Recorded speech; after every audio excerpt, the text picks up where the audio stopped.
నమస్కారం. నా పేరు కళ్యాణ్ సంజయ్ కుమార్, హైకోర్టు అడ్వకేట్, తెలంగాణ. నాకు ఒక కేసు వచ్చింది.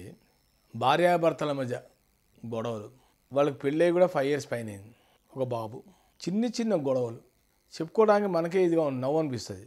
అసలు నా గొడవలే కాదు, నా లెక్కలైతే గిలికజ్జాలు. ఇంతకుముందు చెప్పాను నేను, మనుషులకి పేషెన్స్ తగ్గిపోయినాయి ఇవాళ రేపు. కేవలం ఈగోలు పెరిగిపోయినాయి. ఎందుకు పెరిగిపోతాయి ఈగోలు? ఎడ్యుకేషన్, ఇద్దరు వేర్లు, సాఫ్ట్వేర్లు, ఒకరికొకరికి అర్థాలు చేసుకోరు, గొడవలు పడటం. అటేమైనా అటు చూస్తే పేరెంట్స్, అటు సైడ్ అమ్మాయి సైడ్ పేరెంట్స్, అటు సైడ్ అబ్బాయి సైడ్ పేరెంట్స్. ఈ వీళ్ళల్లో కూడా ఎక్కువ అనవసరంగా అదర్స్ పేరెంట్స్ ఇన్వాల్వ్ అవ్వడం వల్ల కూడా ఫ్యామిలీ పోతుంది, దెబ్బతింటున్నాయి. నాకు వద్దంటే నాకు వద్దు, నువ్వు నాకు వద్దంటే వద్దు, నేను నీతో కాపురం చేయనని భార్య. వీడంటాడు చెప్పకుండా ఇల్లు విడిచి కూడా వెళ్ళిపోయింది అమ్మాయి. ఇంట్లో గొడవ వల్ల పిల్లవాడికి సరిగ్గా ట్రీట్మెంట్ సరిగ్గా చేయక, పిల్లవాడిని కనీసం స్కూల్కి పేరెంట్స్ మీటింగ్ పిలుస్తారు కదా, అప్పుడు రామంటే రాకపోవడం, అవాయిడ్ చేయడం, ప్రతిదానికి అవాయిడ్ చేయడం.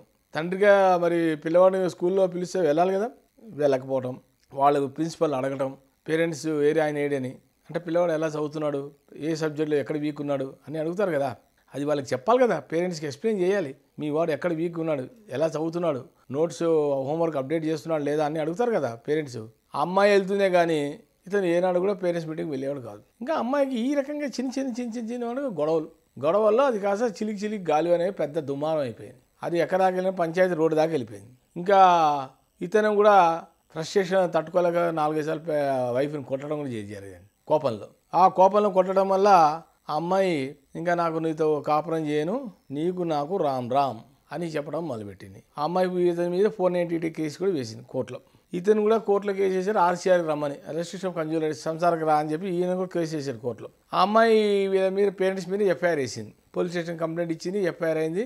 ఇతనికి ఏమైనా ఒక బ్రదరు, ఇతను మదరు, పేరెంట్స్ ఇద్దరు ఉన్నారు, తల్లిదండ్రులు. వాళ్ళు వేరే స్టేట్లో ఉంటారు. వీళ్ళ బ్రదర్ ఏమైనా లండన్లో ఉంటాడు. వీళ్ళ గొడవకి బ్రదర్కి ఏమైనా సంబంధమే లేదు అసలు. అతను కూడా నోటీస్ పంపించింది పోలీస్ స్టేషన్ ద్వారా. అతను జుట్టు పీక్కుంటున్నాడు, మాకెందుకు వచ్చిన గొడవ, మీరు కొట్టుకునేది, మీరు ఏమైనా చేసుకుని మమ్మల్ని ఎందుకు మధ్యలో అవుతారని. ఇలా కనుక మీరు పడకపోతే విడిపోవాలనుకున్నప్పుడు ఆర్టికల్ సుప్రీంకోర్టు ఒక జడ్జిమెంట్ చెప్పింది. 1st May 2023 నాడు ఒక జడ్జిమెంట్ వచ్చింది. అకార్డింగ్ టు ఆర్టికల్ 142 సబ్-క్లాస్ 1 ప్రకారముగా irritable break down of marriage, dissolution of marriage అంటే రద్దు చేసుకోండి. మీరు విడిపోవాలనుకుంటే మ్యూచువల్ కన్సెంట్ డైవర్స్ ఇచ్చి విడిపోండి.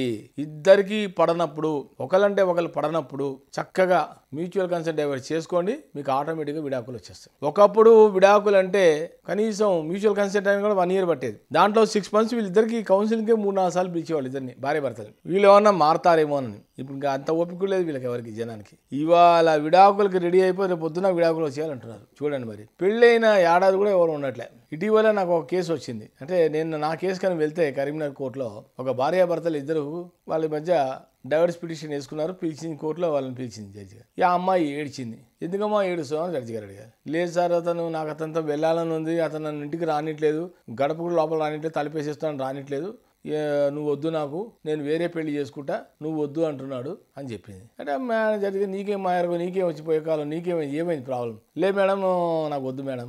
ఏమో అమ్మాయి బాగాలేదు. అంత బాగానే ఉంది సార్. ఏమైనా రోగం ఉందా? ఏమీ లేదు. మరి ఏమీ లేనప్పుడు నీకు ఎందుకు ఇవ్వాలి, విడాకులు ఇవ్వాలి అని అంది ఆవిడ.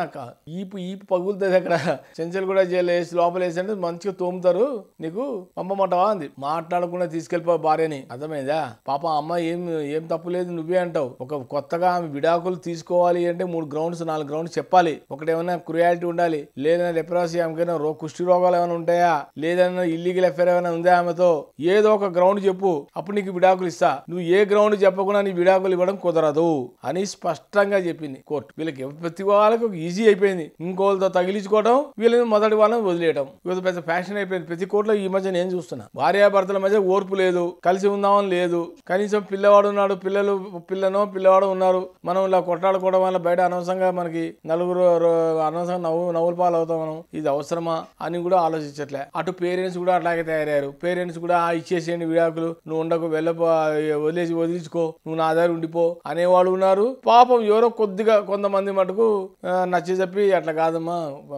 గొడవలను అనేది ప్రతి ఫ్యామిలీలో ఉంటుంది, నువ్వు అక్కడే ఉండడమే భర్త, ఇప్పుడు భర్త దగ్గర ఉండడం బెటరు, నువ్వు మా దగ్గర ఎంతకాలం ఉంటావు అని నచ్చ చెప్పిన వాళ్ళు చాలా తక్కువ, నచ్చక చెప్పకుండా వచ్చేయనే వాళ్ళు ఎక్కువ. దీంట్లోనే విడాకులు ఎక్కువ చేస్తే దీంట్లో డైవర్స్ పీరియడ్ ఎక్కువ. సరే, సుప్రీంకోర్టు జడ్జిమెంట్ ప్రకారంగా ఏదైనా సరే మీ మధ్య భార్యాభర్తల మధ్య ఎటువంటి గొడవలు కానీ మీ మధ్య పడకపోతే కనుక మీరు ఆర్టికల్ 142 సబ్ క్లాస్ 1 ప్రకారంగా ఆఫ్ ఇండియన్ కాన్స్టిట్యూషన్ ఆ ప్రకారంగా మీరు మ్యూచువల్ డైవర్స్ తీసుకోండి. మీకు ఆటోమేటిక్ గా డైవర్స్ వచ్చేస్తుంది. ఇదివరకులా కాదు, త్వరగానే ఇచ్చేస్తారు డైవర్స్. నమస్కారం.